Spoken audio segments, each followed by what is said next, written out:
So, good evening, everyone. Good evening. From my location is actually evening. So, thank you so much for coming.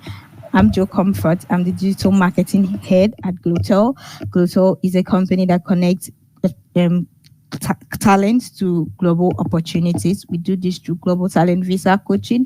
We also do this through tech upskilling and admissions consulting.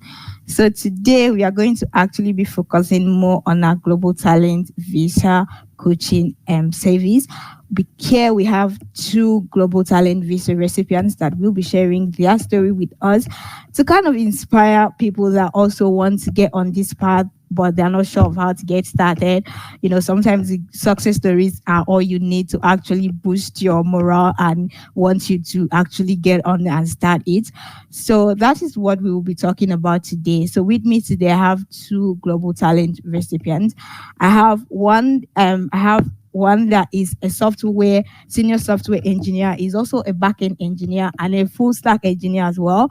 He's also a cybersecurity expert, a tech founder, and of course, a global talent visa recipient. And he is Eugene. Welcome, Eugene. Hello, everyone. Thanks for the introduction. Thank you so much for coming. Okay, so the second person we have here is a PhD researcher. He's also an information security expert and, of course, a UK Global Talent Visa recipient. He is Jermal.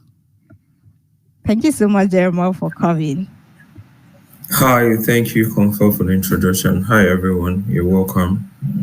Okay, thank you so much for coming, and I'm hoping we'll have a blast. So if you have questions, make sure to drop them in the comments. They will be here to answer to all of your questions. So without further ado, let's just jump right straight in. And thank you so much once again, Eugene and Jeremy, for coming. So this first question, I guess I'll be starting with Eugene, right? So I just want you to kind of briefly introduce yourself and share your professional background before applying for the Global Talent Visa. Okay, sure. You already mentioned. So my name is Eugene. I'm originally from Ghana, born and bred, and obviously currently in the UK. So professionally, I'm a software engineer. I've been a software engineer for probably the past 10 years. I did start out doing web developments like way back in college, like probably level 200-ish, but mostly doing a lot of web development. So back end, front end, full stack basically. So that has been my background, and just been working with quite a number of companies. So both international and local companies back in Ghana, most of them mostly remote. And aside me working in other companies as well, I'm also like a tech founder. So I did start a company called Henny. It was VC backed, which was one of the essential things which helped me actually get my visa. Probably we'll hit on that more later down the conversation. But like in terms of background, I've always been a software engineer and a tech founder. Okay, wow. Thank you so much. That intro was spot on. Thank you so much. So, Jeremy, over to you. Can you briefly introduce yourself and also share your professional background before applying for the Global Talent Visa? Okay, yeah, hi. Thank you so much, Comfort, for the opportunity. I think I've been in between like two domains, having been in the tech environment. I started my tech journey as a graphic designer and switched to UI designer. So my global talent application was actually based on US design because that was where like I started my stuff. I was doing the two stuffs at the same time, but I like had like a kind of more like workforce in UI US design, and yeah. And from there, I moved to information security. So I've been doing the two things, and currently I'm a PhD researcher in information security. Currently working on a research on privacy within the UK and just majorly how humanitarian organizations in the UK handle data of people. So that's my brief journey here. Yeah, that was quite brief, like I wanted it to be. Thank you so much. So, Jermod, I would still continue with you.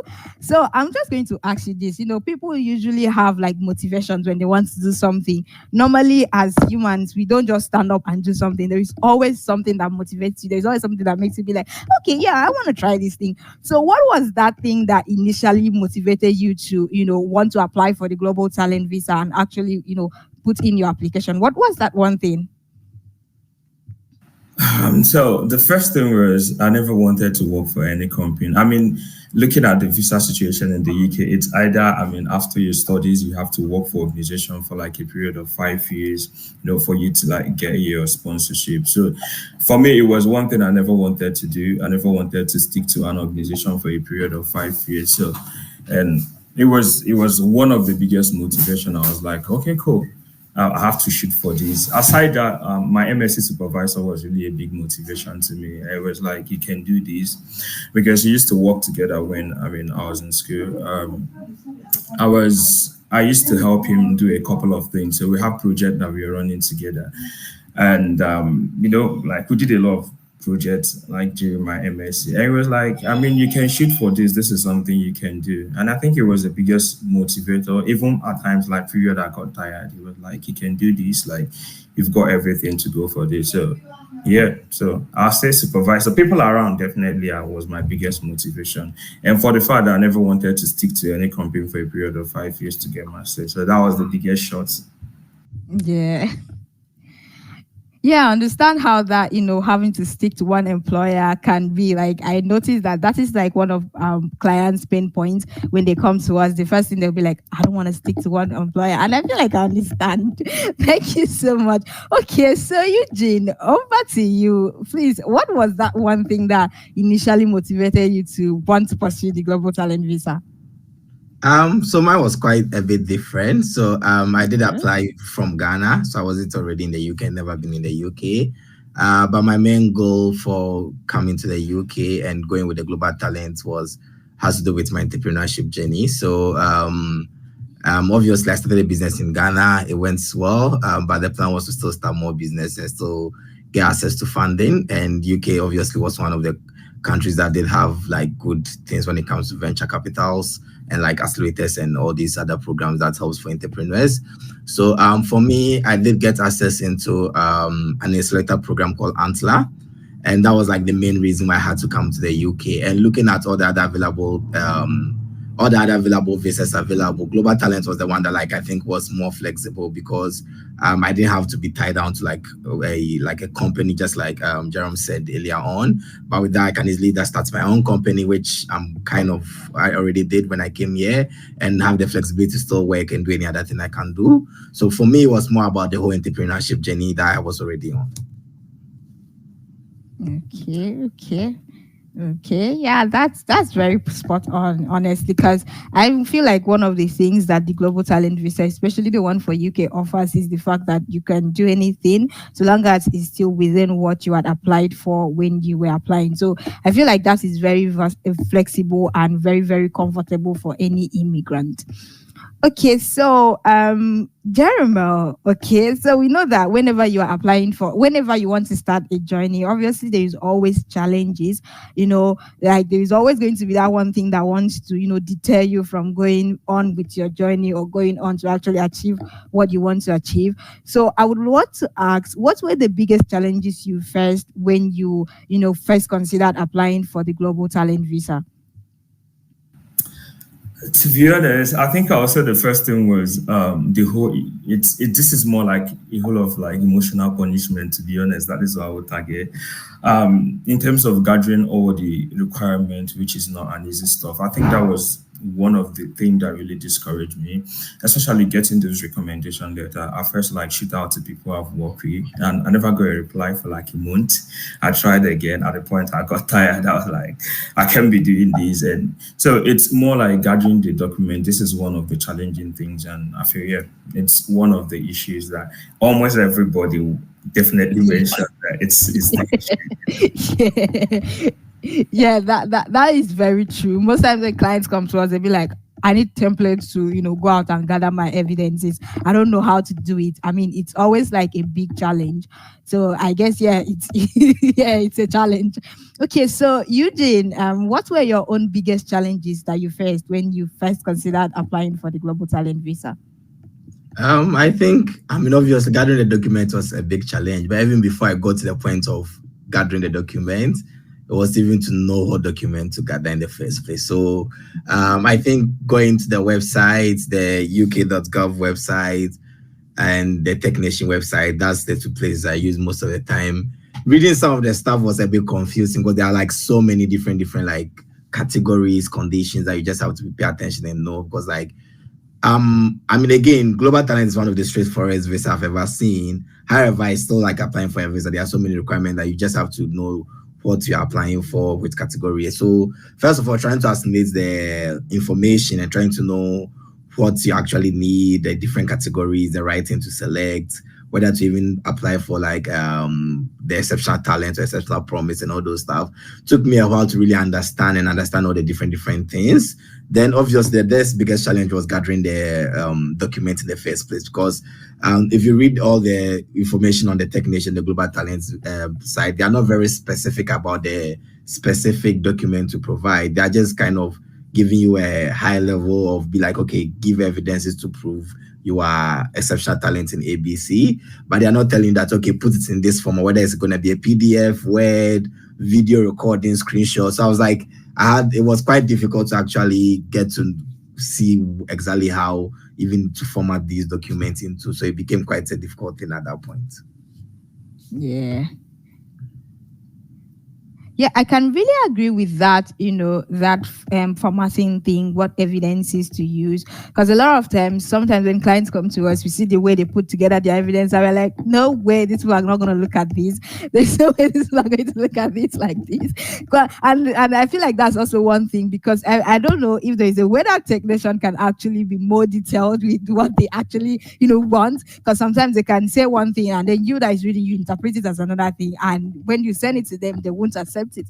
So it's just always, honestly, it's always a very big challenge. It's always a very big challenge. Okay.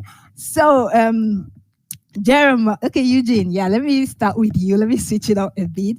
How did you prepare yourself mentally and emotionally for the application process? Because trust me, this thing can be emotionally draining. Like, the thought of you can send it in and you get a rejection, or you're not properly prepared, your evidences are not strong enough, like all of that emotions going on. How did you prepare yourself for it?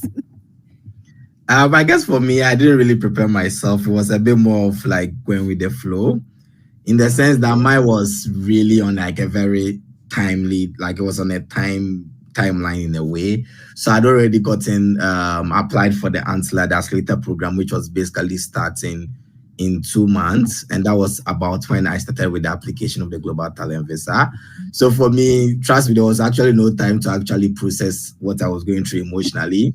However, I was still going through a lot emotionally. And to make matters worse, I actually did a first application for my endorsement. I got rejected, and literally just the next day, less than 24 hours, like within 6 hours, I sent in a second application because I kind of Wow. knew exactly why I was rejected. But like for me, I didn't even have the liberty of even preparing myself mentally, because it was like more about like, yeah, let's just get it done, because I was already applying for the accelerator program. It was starting in 2 months, and already I was concerned because I look at the timelines of the approval till you get the visa, and it possibly can take like 3 weeks and even more than like close to 2 months also. So I was like, will I make it or not, and all those stuff. It was a bit more about like just head on and let's just keep going for me. Wow, I guess you were very strong, because I know of some persons that would get rejected and they wouldn't want to apply again. Their morals would just drop, their morale would just drop, and they wouldn't want to go there again. So for you to actually be rejected and then you do it again in 24 hours, I guess we have to learn from you, because this is resilience in a person. If resilience was a person, it would definitely be you. Man, that's very encouraging. Okay, so Jeremiah, how did you prepare yourself mentally and emotionally for the application process? So, like I said, it was for me. I mean, I just told myself it's either you win or you win. So that was the unique thing. So I just told myself, anyhow it's going to be, I'm really going to get this. To be honest, I mean, along the way, I got frustrated because there was sleepless nights sitting down, reading the documents over and over again, and Yeah. because it was actually hard to get people to like help you. I mean, that's something I'll talk about later. It's actually hard to get people that will bring out their time to assist you because this require like a lot of time. People has to like invest time into you if they really want to help you. It's something that if you want to do alone, I mean, it's going to be hard on you. So reading the documents over and over again, one of the nights I got tired, I closed the system. I was like, this stuff should rest. Let me just get a job. But yeah, Yeah, right. there was no preparation rather than is a win or a win. So Okay. Okay. Wow. That's, strong minded. That's strong minds. Wow. That's really, So okay, so normally when you're preparing for something like this, you will need resources and you will need to actually prepare yourself very well with with the all the information, the necessary information you need to actually be put in your best foot forward. So Jeremiah, what resources or people they inspired and also guided your visa application journey? So, like I said, right, when it comes to people, okay, let's start from resources first. I think Yeah. Peace Itime was like a really good boost. Yeah, she had like a couple of videos. I'll say is one of the biggest resources. And there is one other guy, I think Pare on YouTube. These were like my two go plays. Just like Eugene said, the information on the website it's not really clear. If you don't Yeah. have someone to point out things and explain them well to you, it's very difficult.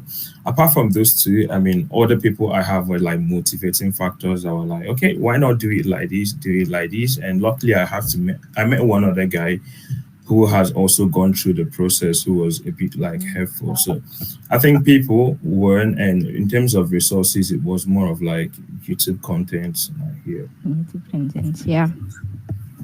Thank you so much. And this is one thing I feel like a lot of people also talk about the fact that there is no much content or no much resources like that out there to actually equip people with, all the necessary information they need. And I feel like that is what we try to do, putting out more content about, the process and everything so that they will just learn. Because the Tech Nation, or sorry, the UK website, it doesn't really give so much information, right? Okay, so Eugene, over to you. What resources or people also guided you through the journey? Okay. So I think for me, first of all, I got a friend who also had already like moved here through that visa. I Okay. think barely like 3 months prior to when I applied. But I think for him, it was more about he literally introduced me. That I was like, oh yeah, I came with this visa. Check it out. The best I got from him was the UK website link and the technician link. That's what I got from him. So big ups to him anyway. He did his part. He was quite busy, so he wasn't really able to answer most of my annoying questions I was asking him day in, day out. So the rest of it was mostly the UK website. Then I think the UK website have very limited information as compared to the technician website because I applied with like the technician category. I think in case anyone listening, there depending on the category you're applying, you have to know where you're getting endorsements from. So for me, because it was Yes, yes. technician specific, and I think for most people that it will apply to, most of the good information I got was from the technician website. Then I later discovered that the technician has a forum, which was also very helpful. But I actually got known about the forum after I submitted the application and I had more Mm, questions. That's when I actually saw the forum and I was like trying to ask about see people's like stories. So on the forum, you can literally get people giving you like their story, their what they do and how they went through the yes. application, like from different like angles, from the architecture point of view to like all the different stages. So I think that forum really helps, and you get to at least interact with people. You can ask a question, and you do get some response. Might not be instant, but like you do get some response here and there. Yeah. Unfortunately for me, it didn't come in mind to probably check YouTube or any video resources. So it was mostly just the forum and the technician websites for me. Okay. Yeah, I feel like that. The discourse forum. That's where I came across your stories. I feel like that is like very helpful place. And if anyone that is trying to apply, especially through the Tech Nation route, should actually consider being on the forum because they really share so much insight.